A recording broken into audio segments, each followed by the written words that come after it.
Hello and welcome to the NDTV Dialogues, a conversation of ideas.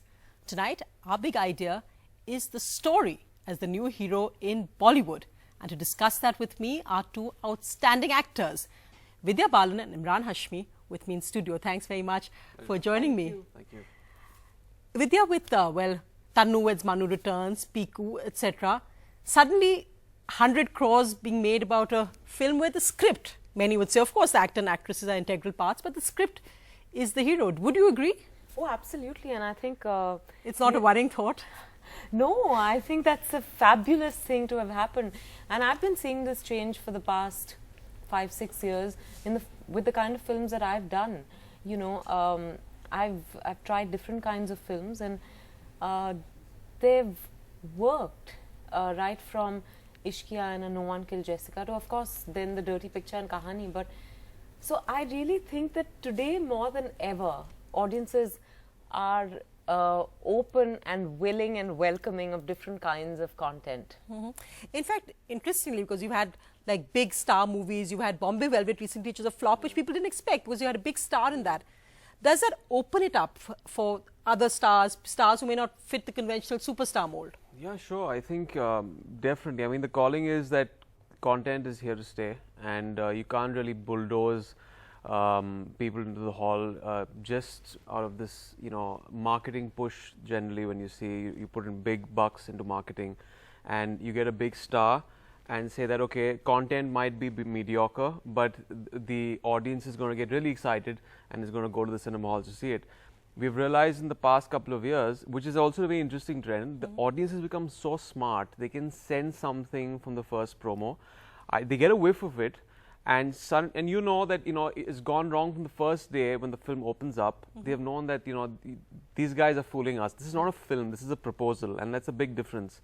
When you have a team that's made, again, the films you're talking about, great content, they got a whiff of it from the promos, and they went and saw the film. Of course, then the film has to stand by. Yeah. If the film is not good, it crashes on a Saturday, but if it's good, it goes in for the long haul. Yeah, I think audiences are very astute. They just smell the film. They know which film they want to spend 2 hours watching in a theatre, spending money, or whether they'll watch it when it comes on television.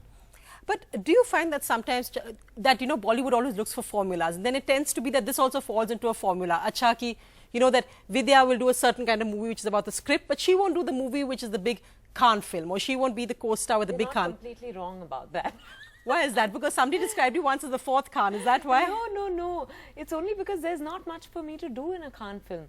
If there is a Khan film where, you know, I'm given a fabulous role at par, then I'm more than happy to do it. Why the insecurity then? Why would you not get a role at par in, say, a Khan film or a Kapoor film? I'm sure maybe Amir or somebody would, but why would you not get a role at par? Because they don't write those kind of scripts yet. You know, Chennai Express was one aberration. It was a film where the heroine had almost as much as Shah Rukh did. But otherwise, in which Khan film have you really seen an actress have a full-fledged, fully fleshed out role? You know, that is a sort of formula, and honestly, you know, I think everyone else is experimenting a lot more.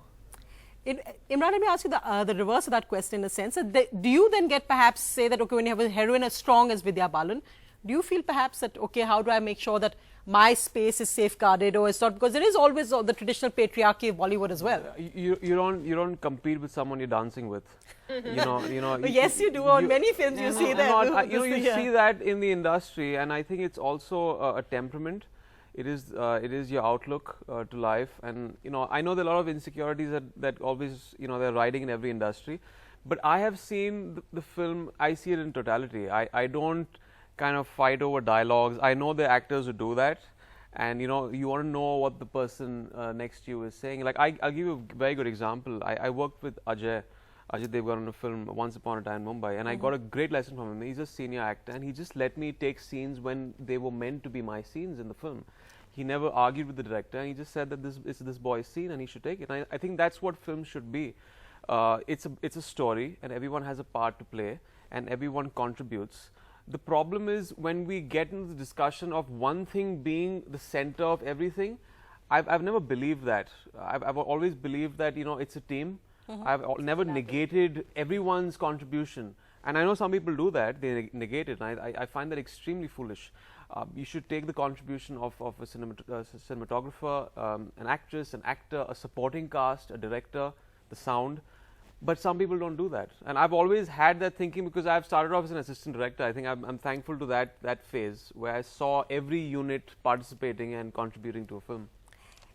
But do you find that there is a natural progression that films that perhaps which are, as I said, focused on story, which are looking more at every actor as a character, not as a star, are a stepping stone that ultimately to make it big in Bollywood, you do have to be a kind of person who's just his name ensures 100 crore opening because the zeros kind of keep on adding to that club.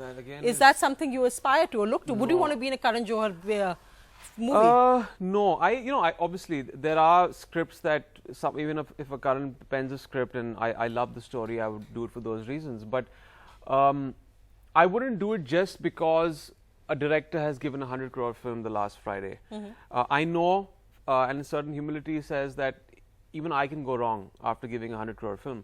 So it's always deciding it on the content. When there's a script narration and you're intuitive enough to sense that this is something that is great, there's something that the audience would want to see here. And I don't think every film should be judged with a benchmark of 100 crore or a 200 crore. For example, see for the Oscars in Hollywood, you have a Birdman, which does not rake so much, but does that mean it's not successful? It's won all the awards. Your benchmark of success is not only box office. If you weigh the Avengers might have done probably 10 times the business, but as far as credibility and respectability, a Birdman gets that. So I think that's something in our cinema that we're seeing. A film might gross 50 crores, but it's something that I'll be very proud of and say that, this probably is more to me than a 100 crore film.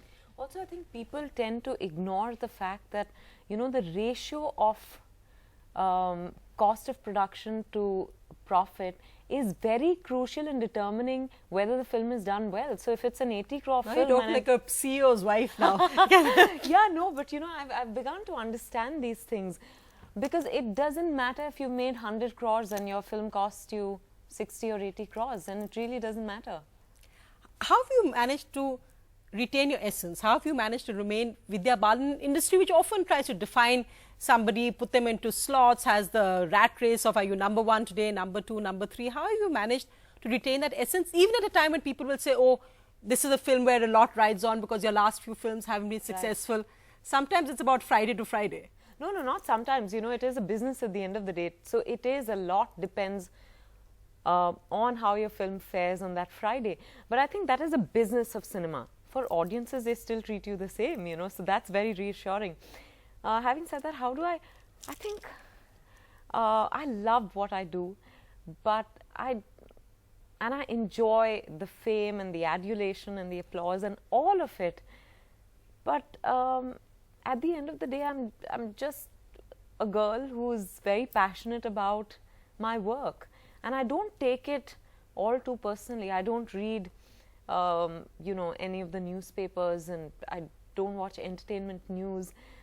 You're not on Twitter? I'm not on Twitter, Facebook, none of the sort. So I think all that helps me retain my sanity and family, most importantly, I think. And I think we are similar in that way. We are both quite cut off. I don't read about any bad boy antics from you. Only kind on screen. Exactly, only on screen.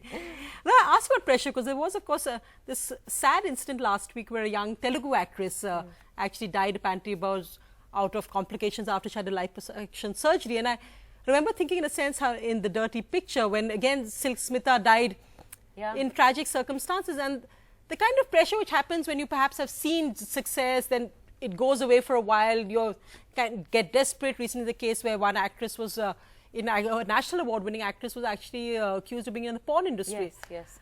How difficult, when you said I retain my sanity, besides personally, what do you think a heroine needs to do to retain that sanity? It's about weight gain. And I remember an interview of yours, you wrote about how much pressure there was on you being a certain weight or should try to be a size 0. I'm an eternal optimist, so I think that has really helped me. I don't really have the answer to what can one do to retain one's sanity, but I think something to hold on to. If you're not finding that sustenance within yourself, I think family or friends or something, faith, I think that helps you deal with the pressures. I went through a phase 7-8 years ago when, you know, I just began to do things because I thought that was the right thing to do. And I came in for a lot of flack. I came in for flack for everything that I did or didn't do. And I think that was life-changing. That phase really taught me that, you know, I will never be able to make everyone happy. And that there are no rules, because when I came in doing a Parinita, which was an intense love story, it was a mature film. And, you know, people said, your first film and you've played a woman, you know, it's so limiting. You should be doing films where you're playing a girl, more fluffy and more in the commercial space. So I began to do those films, even though my heart was not in them. Not because of anything else, but I naturally do not veer towards them. So I began to make these choices only to fit in. And then I realized that, you know, whatever I did, I couldn't make everyone happy. So I just started paying heed to what I wanted to do. And importantly, I think for all those people who are going through struggles, I think to know that there is no one way. You know, just because an Amitabh Bachchan has made it in a certain way does not mean that if you follow that path, that you're going to make it similarly.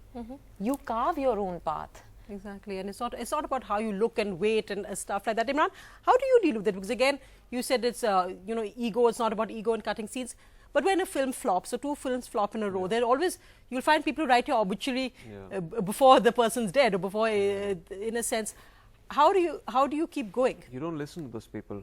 I started off in an industry where I was declared dead before I was born.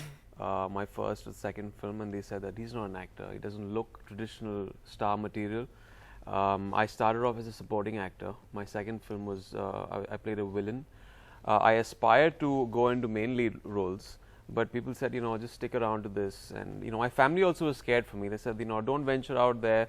But I was extremely optimistic about things. And I think then finally you just take that leap and you go for it. And I think this is what the thing is. If they didn't know it back then, after a failure they'll write you off. And I know they were wrong back then about me. They said that I wouldn't last a year. I've been here for 12 years now. So I know that those guys that written my obituary back then in 2003, I'm still around. So I know they're going to write me off after every flop. Every Friday changes your fate. But you know, it's the audience eventually that endorses your films. And they're not forgiving if you give them a bad film, but if you have a good product on hand, they will come back to the cinema halls and will see that product. And you know, I've had phases where I've had probably 4 to 5 back-to-back failures at the box office. I think the way I deal with it is I have a fair amount of detachment from both successes and failures. I detach from a success on a Saturday or a Sunday. I don't gloat over it. Nor do I lose sleep over a failure on a Saturday or Sunday. I just detach from it. I thank my upbringing for this. I've been brought up in a fairly critical household, so I can deal with the criticism. Give me all the brickbats and I'll deal with it. So, you know, it's just the way that it's the flattery that embarrasses you then. Yeah, it is. I can't deal with that. he can't say thank you. I can't deal with the compliment, but criticism is something, you know, everyone in my house was like, you know, you can do better, and, you know, probably this is, you know, bring out those little nuances. So.